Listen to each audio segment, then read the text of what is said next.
வணக்கம் நேர்களே, வரவேற்பறையில் உங்களை வரவேற்பது ஸ்வாதிஷ்டா, தினேஷ். சாதாரண மக்களால் முடிஞ்சது பார்த்தீங்கன்னா அவங்க மனசளவில் பல கோட்டைகளை கட்டியிருப்பாங்க. ஆனால் இன்னைக்கு நம்ம பார்க்க போகிற விருந்தினர் சாதாரண கட்டிடங்களை கூட கோட்டை அளவுக்கு கட்டக்கூடிய பிரம்மாண்டமான திறமை படைச்ச ஒரு சூப்பரான நபரை தான் நம்ம இன்னைக்கு பார்க்க போகிறோம்.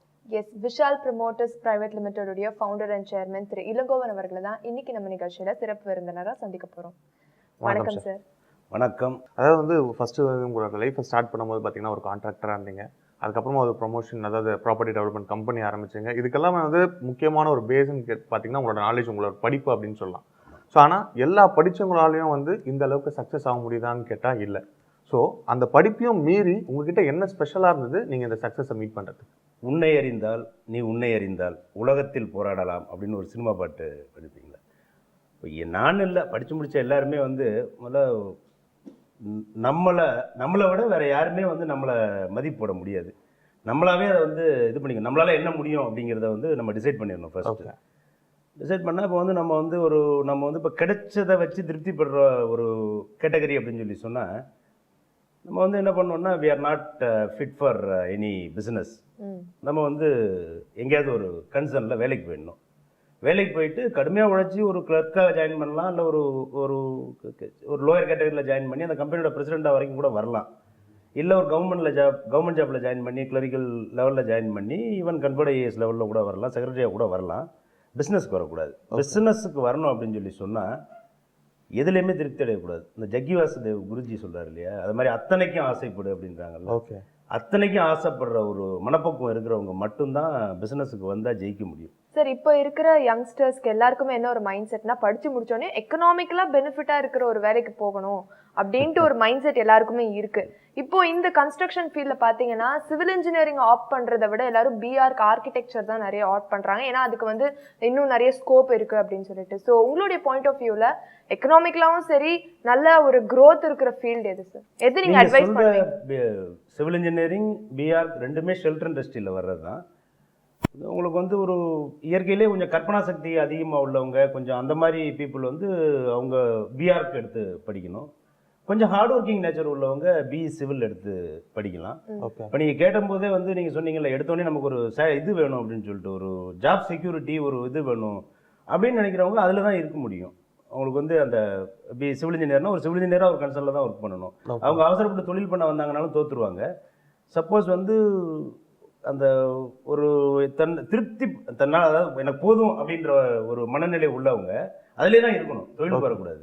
எனக்கு எதுவுமே போதாது, நான் அத்தனைக்கு ஆசைப்படுறேன் அப்படின்னு நினைச்சா, அத்தனைக்கு ஆசைப்படுறோன்னா அளவுக்கு மீறி இல்லை, எனக்கு சாட்டிஸ்ஃபேக்ஷனே வராது, ஏதாவது செஞ்சுக்கிட்டே இருக்கணும்னு ஆசைப்படுறவங்க தொழிலுக்கு வரணும். இப்போ பிஆருக்கு அப்படிங்கும்போது அது தொழிலாகவும் செய்யலாம், அதை ஒரு கன்சர்னில் இருந்தும் செய்யலாம். அதில் ஒரு 80% சான்சஸ் கன்சர்னில் இருந்துட்டு அதை ஒரு தொழிலாக தான் பண்ணுற மாதிரி ஒரு சூழ்நிலை இருக்குது. பட் பிஇ சிவில் அப்படிங்கும்போது சிவில் இன்ஜினியரிங் அப்படிங்கிறது ஒரு வேஸ்ட் ஃபீல்டு இல்லை, ஏற்பட்டது இருக்குது. பிங்கும்போது ரோட்ஸ், ரயில்வேஸு, பிரிட்ஜஸ்ஸு, ஆல் இன்ஃப்ராஸ்ட்ரக்சர்ஸு, அதுக்கப்புறம் தான் கன்ஸ்ட்ரக்ஷன் ஃபீல்டுன்னு வருது. கன்ஸ்ட்ரக்ஷன் ஃபீல்டு எடுத்திங்கன்னா இண்டிவிஜுவல் டவுன்ஷிப்ஸ் இருக்குது, அப்பார்ட்மெண்ட்ஸ், ஹைரைஸ் பில்டிங்ஸ் இருக்குது. டிரான்ஸ்போர்ட் இன்ஜினியரிங்னா ரோட்ஸ், ரயில்வேஸ்லேருந்து உங்களுக்கு ஏர்போர்ட் கன்ஸ்ட்ரக்ஷன் வரைக்கும் அந்த மாதிரி உள்ளதெல்லாம் டிரான்ஸ்போர்ட் இன்ஜினியரிங். ஸோ இது ஒரு வைட் ஸ்கோப் உள்ள இண்டஸ்ட்ரி. பட் ஆனால் பெண்கள் நிறைய ஆப்ட் பண்ணி இந்த ஃபீல்டுக்கு வரமாட்டேன்றாங்களே சார், அது இதில் ஒரு டாமினேஷன், மேல் டாமினேஷன் அதிகமாக இருக்குங்கிறதுனாலயா இல்லை எதனால அப்படி? இல்லை, இதில் அப்படி பார்த்தீங்கன்னா பெண்கள் இதில் ஆர்கிடெக்சருக்கு வர்றாங்க. ஆமாம், சிவில் இன்ஜினியரிங் ஃபீல்டில் அவங்களுடைய இது போய் வேலை செய்கிறது, வெளியில் போய் ஒரு அவுட் ஆஃப் ஏரியாலெலாம் போய் ஒர்க் பண்ணுறதுங்கிறது அவங்களுக்கு கொஞ்சம் கஷ்டமான ஒரு இது. அது பெண்களுக்கு அது சிவில் இன்ஜினியரிங்கில் டிசைனிங் இங்கே இருக்குது, அதில் அவங்க ஒர்க் பண்ணலாம். They can monitor the work in the office. ஆமாம், சைட்டுக்கு போனால் தான் சிவில் இன்ஜினியரிங்கில் பண்ண, சைட்டுக்கு போகாமல் பண்ண முடியாது. ஓகே, எவ்வளோ பெரிய சிவில் இன்ஜினியராக இருந்தால் கூட சைட்டுக்கு விசிட் போகாமல் மானிட்டர் பண்ண முடியாது. ஸோ தட் அவங்களுக்கு லேடிஸ்க்கு இது ஆர்கிடெக்சர் ஃபீல்டு தான் சரியாக வரும். அது சரி, அதனால தான் இந்த ஃபீல்டில் லேடிஸ் டாமினேஷன் கிடையாது. மற்றபடி அந்த மேல் டாமினேஷன் அதெல்லாம் இதில் கிடையாது. சார், நீங்கள் நிறைய கட்டிடங்கள் கட்டியிருக்கீங்க. இப்போ ப்ராப்பர்ட்டி டெவலப்மெண்ட்டில் பார்த்தீங்கன்னா ரொம்ப பிஸியாக இருக்கக்கூடிய ஒரு ஆள். ஸோ உங்ககிட்ட வர கஸ்டமர் உங்களை எப்படி நம்புவாங்க, நீங்கள் எப்படி அவங்களை கன்வின்ஸ் பண்ணுவீங்க? ஏன்னு கேட்குறீங்கன்னா, ஒரு ப்ராஜெக்ட் நம்ம ஒரு இது கொடுக்குறோம் 6 monthsல முடிஞ்சோன்னு கொடுத்தா மோஸ்ட் ஆஃப் த ப்ராஜெக்ட் 6 monthsல முடியறதில்ல, 1 or 2 months எக்ஸ்டெண்ட் ஆகுது. அது டபுள் த டைம் கூட எக்ஸ்டெண்ட் ஆகிற பாசிபிலிட்டி இருக்குது. அப்படின்னும் போது நீங்கள் எப்படி அவங்களுக்கு நீங்கள் எங்கிட்ட கொடுத்தா கன்ஃபார்மாக 100% முடியுன்ற அந்த நம்பிக்கையை கஸ்டமர்கிட்ட எப்படி கொடுப்பீங்க? பிராண்ட் பில்டிங் தான். உங்களுக்கு வந்து பிராண்ட் இமேஜ் இருக்கணும். அப்போ தான் நம்ம இது பண்ண முடியும். நூற்றுக்கணக்கான கஸ்டமரில் வந்து ஒரு சேர்மனாவோ மேனேஜிங் டைரக்டராவோ எல்லாரும் சந்திச்சு இந்த பில்டர்கிட்ட கொடுத்தா கண்டிப்பாக அவங்க செய்வாங்க அப்படிங்கிறத வந்து நம்ம வந்து ட்ராக் ரெக்கார்டில் ப்ரூவ் பண்ணால் தான். ஓகே. நீங்கள் ஃப்ரண்ட் பேஜில் விளம்பரம் கொடுக்குறத வச்சோ இல்லைன்னா வந்து எல்லா டிவியில் அட்வர்டைஸ்மெண்ட் கொடுக்குறத வச்சோலாம் அவங்க நம்ப போகிறதில்ல. நம்ம ஏற்கனவே பண்ண ப்ராஜெக்ட்ஸை எப்படி முடிச்சிருக்கிறோம் அப்படிங்கிறத வச்சு தான் அவங்க நம்பணும். பிராண்டை நம்ம பில்ட் பண்ணணும். ஓகே. அது வந்து அது பில்ட் பண்ணுறதுக்கே உங்களுக்கு நிறைய காலகட்டங்கள் தேவைப்பட்டிருக்கும். பட் ஸ்டார்டிங் அப்போ நீங்கள் தொடங்கும் போது எப்படி இது சாத்தியமாச்சு? தொடங்கும் போது வந்து சைஸ் சின்னமாக செய்யணும் சார். சைஸ் சின்னமாக தொடங்கணும். வெரி பிகினிங்கில் வந்து நம்மளே ஒவ்வொரு கஸ்டமரையும் மீட் பண்ணுற மாதிரி சைஸில் தான் பண்ணணும். அது நம்பர்ஸ் அவ்வளோதான் பண்ணணும். நம்ம கொஞ்சம் ஹார்டாக ஒர்க் பண்ணணும். இப்போ என்னோட ஃபீல்டெல்லாம் பார்த்தீங்கன்னா நான் வந்து அப்போ 18 மணி நேரம் ஒர்க் பண்ணுவேன். இப்போ என்னோட மிஸ்ஸஸும் என்னோட கம்பெனியில் எம்டியாக இருந்தாங்க. அவங்க கிட்டத்தட்ட 12 மணி நேரம் ஒர்க் பண்ணுவாங்க. ஸோ அவங்க ஒரு ரெண்டு ஹஸ்பண்ட் அண்ட் ஒய்ஃப் இந்த பிஸ்னஸ் பண்ணுறாங்க. ஸோ நம்ம ஒரு நம்பகத்தன்மை இருக்கும் அப்படின்னு சொல்லிட்டு எல்லாருமே நம்பினாங்க ஆரம்பத்தில். நான் பார்க்க முடியாத கஸ்டமரை அவங்க பார்த்தாங்க. அதனால கொஞ்சம் ஈஸியாக இருந்தது இதில் ஆரம்பத்தில். அப்புறம் பிராண்டை பில்ட் பண்ணிட்டோம். அதுக்கப்புறம் நாங்கள் கஸ்டமர் எனக்கு ஃபேஸே பார்க்காத கஸ்டமர்லாம் கூட இருப்பாங்க. அப்படி தான் ஒவ்வொரு எங்கள் பிஸ்னஸ்ன்னு இல்லை, எல்லா பிஸ்னஸ்லையுமே அப்படி தானே. பிராண்டை பில்ட் பண்ணிட்டோம்னா அப்புறம் ரன் ஆகும். Okay sir. உங்களுடைய ப்ராஜெக்ட்ஸ் வந்து நீங்கள் மதுரையிலையும் பண்ணியிருக்கீங்க, சென்னையிலையும் பண்ணியிருக்கீங்க, நிறைய மெட்ரோபாலிட்டன் சிட்டிஸ்லையும் பண்ணியிருக்கீங்க. ஸோ ஒரு டவுனில் பண்ணுறதுக்கும் இங்கே சிட்டியில் பண்ணுறதுக்கும் பெரிய டிஃப்ரென்ஸ் என்ன சார் இருக்கும்? நான் வந்து ப்ராஜெக்ட்ஸ் தான் வந்து மதுரையில் பண்ணியிருக்கேன். மற்றபடி வந்து கான்ட்ராக்ட்ஸ் இதெல்லாம் தான் மற்ற சிட்டிஸில் பண்ணியிருக்கேன். ப்ராஜெக்ட்ஸுங்கிறது மதுரையில் மட்டும்தான் பண்ணியிருக்கேன். ஓகே. மற்ற சிட்டியில் பண்ணுறதுக்கும் மதுரையில் பண்ணுறதுக்கும் நிறைய வித்தியாசம் இருக்குது. மற்ற சிட்டியில் பண்ற ப்ராஃபிட் மார்ஜின் வேற, மதுரையில பண்ற ப்ராஃபிட் மார்ஜின் வேற. என்னென்ன அஜெண்டா நீங்க ஃபிக்ஸ் பண்ணிப்பீங்க சார்? ஓகே, நம்ம இங்க ஒரு மெட்ரோபாலிட்டன் சிட்டில பண்றோம், இப்படி இருக்கணும், இந்த மாதிரியான கீ ஃபீச்சர்ஸ்லாம் ஃபாலோ பண்ணணும். What will be your agenda fix? Metropolitan சிட்டிக்கு அஃபோர்டபிலிட்டின்னு ஒன்று இருக்குமா. மெட்ரோபாலிட்டன் சிட்டியோட அஃபோர்டபிலிட்டி வேற, டயர் 2 சிட்டிஸோட அஃபோர்டபிலிட்டி வேற. நீங்கள் ஒரு சிட்டியை நீங்கள் மீன் பண்ணி போகும்போது அட்ஜாயினிங் ஏரியாவில் எங்கேருந்தெல்லாம் இங்கே வந்து வாங்குவாங்க அப்படின்றது வேணும். இப்போது நான் பர்டிகுலராக மதுரையை பற்றியே சொல்கிறேனே. மதுரை அப்படின்னு சொல்லி சொன்னால் மதுரையில் வந்து இப்போ விருதுநகர்லேருந்து வந்து மதுரையில் செட்டில் இருக்கிறவங்க எவ்வளோ பேர்னு பார்ப்போம். அவன் வந்து விருதுநகர்லேருந்து மதுரையில் வந்து செட்டில் இருக்கிறவங்க எவ்வளோ பேர்னு பார்க்கும்போது அதில் ஹோம்லெஸ் பீப்புள் எவ்வளோ பேர் இருக்கிறாங்க, வீடு இல்லாதவங்க. ஸோ அவங்க வந்து என்ன பண்ணுவாங்கன்னு சொன்னால், நான் வந்து காரைக்குடி போகிற அவுட்டரில் வீடு கொடுத்தேன்னா அந்த விருதுநகருக்கு போகிறவங்க வாங்க மாட்டாங்க. விருதுநகருக்கு போகிற அவுட்டர் ஏரியாவில் ஒரு டவுன்ஷிப் டெவலப் பண்ணான்னா கொஞ்சம் நல்லா பண்ண முடியும். அப்போ வந்து விருதுநகர் பீப்புளோட தேவைகள் என்னன்னு நம்ம பார்க்கணும். விருதுநகர் டிஸ்ட்ரிக்டில் உள்ள யங்ஸ்டர்ஸுக்கு வந்து ஃபுட்பால்னா ரொம்ப பிடிக்கும். ஸோ அந்த டவுன்ஷிப்பில் ஒரு ஃபுட்பால் கிரவுண்ட் கொடுத்தோம்னா தட் வில் ஒர்க் அவுட்டு. அதே நம்ம வந்து காரைக்குடி அவுட்டரில் போகிறோம்னு சொல்லி சொன்னீங்களா, அங்கே என்ன பிடிக்குமோ அதை நம்ம ப்ரொவைட் பண்ணணும். அந்த எக்ஸ்ட்ரா அமெனிட்டிஸில் அதை ப்ரொவைட் பண்ணணும். பட் சென்னையில் பண்ணுற மாதிரி வந்து ஸ்விம்மிங் பூல், கிளப் ஹவுஸ், அது இது எல்லாம் பண்ணால் அந்த அஃபோர்டபிலிட்டி அங்கே இருக்காது உங்களுக்கு. வந்து அப்போ வந்து உங்களுக்கு அங்கே ஒரு ஸ்டாக்னண்ட் ஆகும், பிஸ்னஸ் ஜெயிக்க முடியாது. ஸோ உங்களோட ஃபீல்டு பொறுத்த வரைக்கும், உங்களோட பிஸ்னஸ் பொறுத்த வரைக்கும் இது ஒரு பிஸ்னஸாக மட்டும் இல்லாமல் உங்களுக்கு ஒரு சமுதாய பொறுப்புன்னு இருக்குது. ஏன்னா எல்லாருக்குமே வீடு கட்டணுன்றது ஒரு கனவு, ஒரு ஆசை, ஒரு லட்சியமாக கூட இருந்துட்டு இருக்கு. ஸோ அதை வந்து ரொம்ப அழகாக கட்டணும், ரொம்ப அது வந்து நிறைய வருடங்களுக்கு இருக்கணும்னு சொல்லிட்டு தான் நம்பி இது பண்ணுவாங்க. ஸோ அப்படின்னும் போது உங்கள் மேலே ரொம்ப நம்பிக்கை வச்சுருப்பாங்க. ஸோ ஒவ்வொரு பில்டர்ஸ்க்கும் எந்த அளவுக்கு சமுதாய பொறுப்பு இருக்கணும் அப்படின்னு நீங்கள் நினைக்கிறீங்க? சமுதாய பொறுப்பு எல்லாருக்குமே இருக்கணுங்க. அதாவது சமூக பொறுப்புணர்வு, சமுதாய பொறுப்பு, சமூக பொறுப்புணர்வுன்னு சொல்லலாம். அது எல்லாருக்கும் சுண்டல் விற்கிறவங்கலேருந்து சேட்டலைட் விடுறவங்க வரைக்குமே இருக்கணும். அது எங்களுக்கு இருக்கணுங்கிறது. ஏன்னா நாங்கள் வந்து அதாவது ஒரு மனிதனுக்கு வந்து வாழ்க்கையில் பார்த்தீங்கன்னா ஒரு ரெண்டு விஷயம் மட்டும் வாழ்க்கையில் ஒரு தடவை தான் நடக்கும். கல்யாணம் பண்ணுறது, வீடு கட்டுறது. செகண்ட்லாம் ரெண்டுலேயுமே பண்ணுறவங்க அது வேற கேஸ். அது நீங்கள் வந்து அப்படி பண்ணும்போது ஒரு பொண்ணு பார்க்க எவ்வளவு முக்கியத்துவம் கொடுப்போமோ அதே மாதிரி ஒரு வீடு வாங்க முக்கியத்துவம் கொடுத்து தான் வருவாங்க. நம்ம ஒரு பொண்ணை ஒருத்தவங்களுக்கு கொடுக்கும்போது எவ்வளவு முக்கியத்துவம் கொடுப்போமோ அந்த அளவுக்கு முக்கியத்துவம் நாங்கள் இதுக்கு கொடுத்தா தான் இது நம்ம ஒரு நம்மளுடைய சமூக பொறுப்புணர்வை நம்ம நிறைவேற்றினதா அர்த்தம். ஒவ்வொருத்தவங்களும் அப்படி தான் பண்ணணும். ரெண்டாவது வந்து பார்த்தீங்கன்னா வந்து ஒரு சமூக எனக்கெல்லாம் எடுத்திங்கன்னா, நான் வந்து ஒரு ஹார்ட் ஆஃப் டவுனில் ஒரு ஷாப்பிங் மால் கட்டினேன்.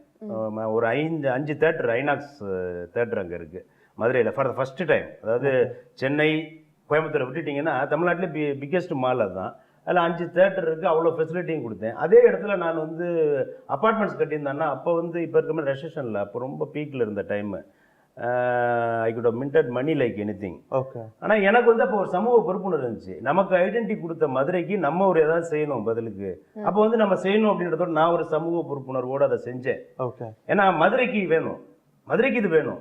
நாளுக்கு அதாவது ஒரு டூரிஸ்ட் டெவலப்மெண்ட்டுக்கு வேணும். அந்த ஒரு பொறுப்புணர்வோட நான் செஞ்சேன். அதே மாதிரி இப்போ இன்னொரு ப்ராஜெக்ட் ஒன்று பண்ணுறேன் எடுத்துக்கோங்க. அது வந்து ஒரு ஒரு farm villas project 1450 feet MSL. அது வந்து அங்கேருந்து அப்படியே மதுரையை பார்க்கலாம். 360 டிகிரி வியூ உள்ள ப்ராஜெக்ட் அது. அதில் வந்து ஒரு 75 ஏக்கர்ஸ் வந்து DTCP approved farm villas, 25 cents each farm villas. அதில் வந்து பார்த்தீங்கன்னா க்ளப் ஹவுஸ் கொடுத்துருக்கேன். மற்றபடி அதில் பார்க்கு, ப்ளே ஏரியா இது எல்லாமே கொடுத்து அதில் வந்து 25 cents ஒரு கார்டன்லாம் க்ரியேட் பண்ணி வில்லாஸ் கொடுக்குறோம். ரிட்டையர்மெண்ட் ஹோம்ஸ் கொடுக்குறோம். ஹாஸ்பிட்டல் எல்லாமே கொண்டு வரோம். அதில் அட்ஜாயினிங்கில் பார்த்தீங்கன்னா ஸ்போர்ட்ஸ் காம்ப்ளெக்ஸ் ஒன்று கொண்டு வரேன். அதாவது அட்வென்ச்சர் ஸ்போர்ட்ஸ் காம்ப்ளெக்ஸ்னு சொல்லிட்டு. இப்போ இந்த சிங்கப்பூர்லேயே நம்ம நியூசிலாண்டில் குயின்ஸ்டவுன்லலாம் போயிருந்தீங்கன்னா தெரியும். அங்கே வந்து லூஜ் டிரைவ்னு ஒன்று இருக்கும். லூஜ் டிரைவ்னா ஸ்லோப்பில் வர்ற வெஹிக்கிள் அது. அதுக்கு இதில் அந்த ஃபியூல் தேவையில்லை. அது ஸ்லோப்பில் அந்த கிராவிட்டியில் அதுவாக வரும். அப்படி நீங்கள் அமுக்கினீங்கன்னா நின்றும், விட்டிங்கன்னா ரிலீஸ் ஆனீங்கன்னா போகும்.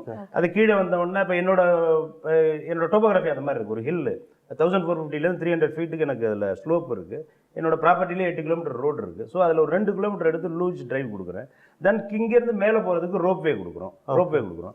அது போக அந்த கொஞ்சம் ரிமோட் ஏரியா அது. அதனால் மதுரையிலேருந்து ஒரு 20 கிலோமீட்டர் தள்ளி உள்ள ஏரியா. ஸோ தட் எனக்கு அதில் வந்து பஞ்சி ஜம்பிங்கு, பேராகிளைடிங்கு, தென் ஹார்ஸ் ரைடிங், கோகார்ட்டிங், டர்ட் பைக்கிங், இந்த மாதிரி வந்து தமிழ்நாட்டிலே இல்லாத திங்ஸ்லாம் கொண்டு வரணும்னு நினைக்கிறோம். அப்படி பண்ணணும்னு நினைக்கும்போது நான் பாட்டுக்கு வீடு கட்டி விற்றுட்டு போயிடலாம். இதெல்லாம் பண்ணும்போது எனக்கு பெயின்ஸும் இருக்கும்.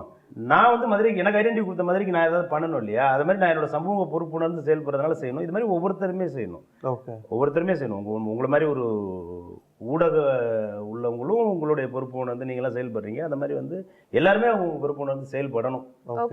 செயல்பட்டால் தான் ஒரு நாட்டினுடைய ஒரு ஊர் முன்னேறினா தான் அந்த டிஸ்ட்ரிக்ட் முன்னேறும். அந்த டிஸ்ட்ரிக்ட் முன்னேறினா தான் அந்த ஸ்டேட் முன்னேறும். அந்த ஸ்டேட் முன்னேறினா தான் அந்த நாடு முன்னேறும். சைனா முன்னேறினதுக்கு காரணம் இதுதாங்க. சைனாலாம் முன்னேறினதுக்கு காரணம் இதுதான். நீங்கள் ஒரு பார்த்தீங்கன்னா எனக்கு தெரிஞ்சு நான் வந்து ஒரு 16 நாடுகிட்ட போயிருக்கிறேன். எந்த ஊர்லேயுமே வந்து பார்த்தீங்கன்னா வந்து இந்தியன் ரெஸ்டாரண்ட் இருக்கும். நான் போன எல்லா ஊர்லேயும் நான் இட்லி சாம்பார் சாப்பிட்ருக்கேன். இட்லி சாம்பார் அது ஏன்னு கேட்டோன்னா அங்கே போட்டால் விற்கிற அளவுக்கு அங்கே நம்ம ஆள் இருக்கிறாங்க. சரி, நீங்கள் சைனாவை எடுத்துக்கிட்டீங்க, நீங்கள் இந்தியாவை எடுத்துக்கிட்டீங்கன்னா இது ரெண்டும் தான் வந்து உலகத்திலே வந்து பாப்புலேஷன் அதிகமான கண்ட்ரி. சைனாவுக்கு அடுத்து இந்தியா. ஆனால் நமக்கு இந்த இங்கிலீஷ் தெரிஞ்ச காரணத்தினால நம்ம ஈஸியாக மைக்ரேட் ஆகிட்டோம். சைனாக்காரனுக்கு தெரியாது, அவன் அங்கேயே இருந்துட்டான். அவன் அங்கேயே இருந்ததுனால இப்போது மோடி கொண்டு வந்திருக்காரு மேக் இன் இந்தியான்னு. மேக் இன் சைனா அன்னைக்கு பண்ணான், 50 வருஷத்துக்கு முன்னாடி பண்ணான். அதனால தான் இன்றைக்கி அந்த நாடு அவன் யாரும் வெளியில் போட்டீங்க. நான் எது சொல்ல வரேன்னா, நியூசிலாந்துக்கு போனேன். ஆக்லாண்ட்லேருந்து குயின்ஸ்டவுன் வரைக்கும் பை ரோட் ட்ரிப்பு கிட்டத்தட்ட 10 days போயிருந்தேன் ஃபேமிலியோட. எல்லா ஊர்லேயுமே எனக்கு வந்து நம்ம இந்தியன் ஃபுட்டு கிடைக்குது. ஆனால் அதே மாதிரி எல்லா ஊர்லேயுமே கிடைக்குது. இந்தோனேஷியா வரைக்கும் கிடைக்குது, US, யூரோப் எல்லாமே கிடைக்குது. ஆனால் சைனீஸ் ரெஸ்டாரண்ட் தனியாக இல்லை. ஏன்னா அந்தளவுக்கு அங்கே ஆட்கள் இல்லை. இவன் பிழப்பு தேடி அவன் நாட்டிலேருந்து வெளியே போகாத காரணத்தினால அவனுடைய சமூக பொறுப்புணர்வு உணர்ந்து அவன் அங்கேயே இருந்து இன்றைக்கி நம்ம மோடி கொண்டு வந்திருக்கிற மேக் இன் இந்தியாவை அவன் மேக் இன் சைனாங்கிறத அவன் 50 வருஷத்துக்கு முன்னாடி கொண்டு வந்ததுனால தான் இன்றைக்கி அந்த சைனா வந்து உலக பொருளாதாரத்தோட போட்டி போட்டுக்கிட்டு இருக்கு. நம்மளும் ஒவ்வொரு குடிமகனுமே அந்த இதை உணர்ந்து நம்மளும் வந்து இன்றைக்கி சுந்தர் பிச்சை வந்து கூகுளில் இருக்கிறது நமக்கு பெருமையாக சொல்லலாம். என்னை பொறுத்த வரைக்கும் வந்து நம்ம நாட்டில் இருந்து இன்னொரு கூகுளில் வர வைக்கணும். அதுதான் நமக்கு சமூக பொறுப்புணர்வு. கேட்டிங்க இல்லையா, ஒவ்வொருத்தருக்கும் இருக்கணும் சார். அதாவது இவ்வளோ நேரம் பார்த்தீங்கன்னா ஒரு பிஸ்னஸ் எப்படி இருக்கணும், அது எப்படி வளரணும்னு மட்டும் இல்லாமல் ஒரு சமுதாய பொறுப்போட ஸோ எப்படியெல்லாம் நம்ம இருக்கணும், ஒரு தனி மனித பொறுப்பு எந்த அளவுக்கு இருக்கணுன்றது வந்து உங்கள் பேச்சில் ரொம்ப நல்லா தெரிஞ்சுது. பார்த்துட்டு இருந்திருக்கோம், அது போய் சேர்ந்துருக்கும் அப்படின்னு நம்புகிறோம். So thank you so much for your time sir. Thank you. நேர்களே, மற்றொரு வரவேற்பறை நிகழ்ச்சியில் சந்திக்கலாம்.